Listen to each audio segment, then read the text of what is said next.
Hi, grüßt euch Leute. Heute im Stehen mit anständigem Ton, hoffe ich, zum zweiten Teil. Es geht um Filmgeschichte, es geht um unseren Georges Méliès. Im ersten Teil haben wir schon angeschaut, wie er zu der Videotechnik gekommen ist. Die Gebrüder Lumière waren mit dem Boot, Edison war sogar mit dabei. Und jetzt würde ich mit euch gern den zweiten Teil anschauen. Darum geht es, wie er die Firma startet und wie er als Filmemacher angreift und seine erste Firma gründet. Und da würde ich euch gerne mitnehmen wollen.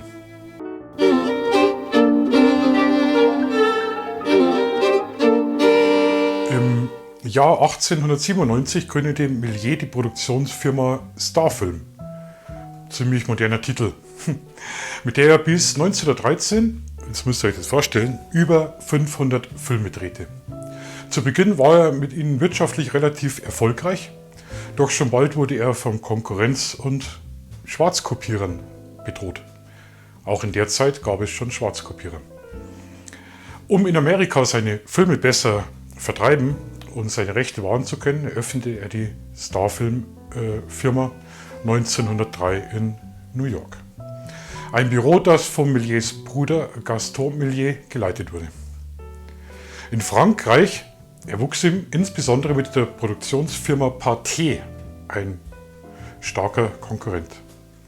Als sich im Jahr 1909 deren Vertriebssystem durchsetzte, bei dem die Filme nicht mehr verkauft, sondern verliehen wurden, kennen wir heute vielleicht auch noch, kennen wir von den VHS-Videotheken, kennen wir heute von Netflix, sondern verliehen wurde, waren Méliès produzierte Filme den günstigen, schnell und industriell gefertigten Filmen, die verliehen wurden, wirtschaftlich nicht mehr gewachsen. Ab 1911, das ist 123 Jahre her, müssen wir uns überlegen, also ab 1911 konnte er eigene Filme nur noch im Auftrag der Pathé-Firma produzieren und 1913 kam seine Filmproduktion komplett zum Erliegen. Also wirtschaftlich hat er sich da leider vertan. Die produzierten Filme waren zu teuer für die Leute, dass sich die Filme kaufen. Es wurden Filme wurden verliehen, wurden schnell und günstig produziert für die Masse und damit war er nicht mehr konkurrenzfähig und hat seine Firma 1913 einstampfen müssen mit über 500 selbstgemachten Filmen. Das Werk von Georges Méliès zeichnet sich durch große Vielfalt, Fantasie und technischem Geschick aus. Von der großen Zahl seiner Filme, die er zwischen 1896 und 1913 drehte, sind heute immerhin noch 200 erhalten. Die Filme stammen aus den verschiedensten Genres. Sein bekanntester Film ist wahrscheinlich Le Voyage de la Lune, die Reise zum Mond, was wir uns später auch anschauen. Kennt ihr hundertprozentig. Mit dem er 1902 in Anlehnung an den gleichnamigen Roman, von wem könnte es sein, natürlich Jules Verne, den ersten Science-Fiction-Film auf der Welt schuf. Neben diesen Firies entstanden auch kurze Dokumentationen, ähnlich denen der Brüder Lumière, die wir im ersten Teil schon gehabt haben. Nachgestellte Ereignisse der Zeitgeschichte hat er nachgespielt oder eben kurze Trickfilme. Üblicherweise wird Méliès die Erfindung des Stopptricks, der Stop-Motion, zugesprochen.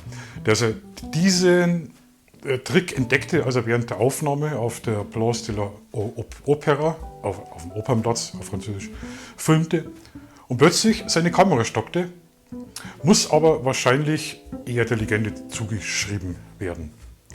Mit Hilfe des Stopptricks drehte er viele Filme, die an Zauberkunststücke erinnern. Wir erinnern uns, er war der Zauberkunst recht angetan. Wie sie im Theater Robert Houdin gezeigt wurden.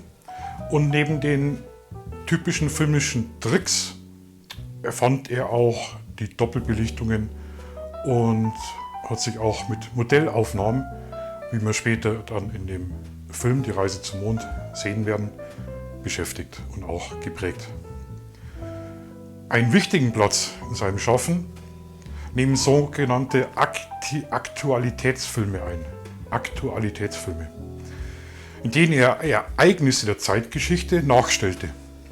Unter anderem filmte er eine zweiteilige Reihe über die Dreyfus-Affäre, das war 1899, und inszenierte 1902 die Krönung Edwards VII. Edwards VII., König von England, bevor diese überhaupt stattfand. König Edward, müsste England gewesen sein.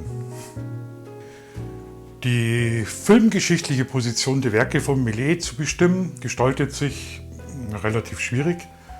Klassischerweise unterscheidet die Filmgeschichte Méliès inszenierte Stücke von den dokumentarischen Arbeiten der Lumière und steht hierin den wichtigsten Gegensatz im frühen Film.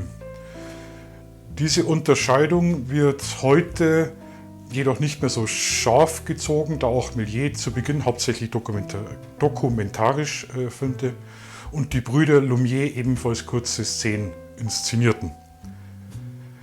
Eine weitere Unterscheidung wird häufig zwischen den primitiven, frühen Filmen, wie denen von Méliès, und dem später elaborierten Kino nach D.W. Griffiths, wahrscheinlich D.W. Griffiths, vorgenommen. Méliès Filme stehen als Beispiel für ein primitives Kino, das noch keine filmische Sprache mit Schnitten und diversen Aufnahmegrößen kannte.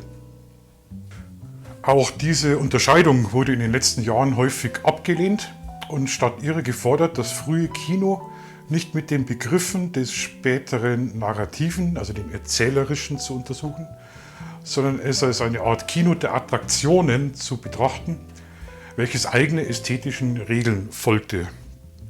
Da gibt es zum Beispiel ja die bekannten Freakshows und so weiter, Zirkus der Attraktionen. Da müsste man die ersten Filme und Werke eher einordnen.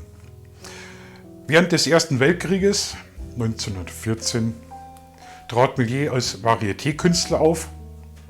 Er verlor jedoch sein gesamtes Vermögen in seiner zweiten Ehe im Jahr 1925. Hat er nochmal geheiratet, hat es nochmal probiert.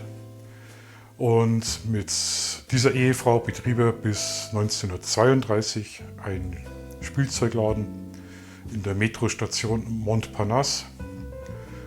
Als Filmschaffender war er in dieser Zeit vergessen. 1929 sind einige seiner Werke aufgetaucht und Filmjournalisten haben wieder über ihn berichtet. Ansonsten wäre er wahrscheinlich vergessen worden.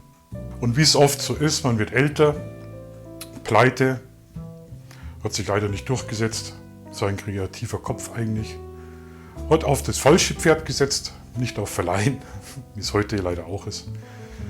Und so ab 1932 haben andere Filmschaffende sich zusammengetan, um seiner Frau und ihm eine Altersresidenz in Orly zu ermöglichen, sprich Altenheim.